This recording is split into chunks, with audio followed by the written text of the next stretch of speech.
So আজি আমি discuss কৰিব গৈছো thermochemistry formula sheet So first law of thermodynamics কি আছিল internal energy delta U is equal to কি হয় Q plus W work done on the gas work done by the gas কি হয় work done negative হয় work done on the system W is equal to positive specific heat capacity unit কি joule per gram degree celsius অথবা Q by M delta T molar heat capacity CM Q by N delta T heat capacity C is equal to Q by delta T heat capacity মানে কি আছিল amount of heat required to raise the temperature of a substance by 1 degree celsius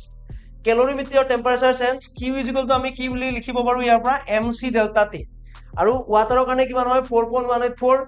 ice কাৰণে কিমান 2.09 steamer কাৰণে কিমান 2.03 calorimetric phase sense Q is equal to M delta H Q is equal to N delta H water or delta H of fusion kiman 334 delta H of fusion 6.01 final temperature of a mixture ami jikono eta bostu final temperature ami ulabo paru etu formula thore coffee cup calorimeter delta H of reaction equal to ki hoy Q reaction by N aru enthalpy sense ki asile jikono eta reaction enthalpy sense ki ula hobe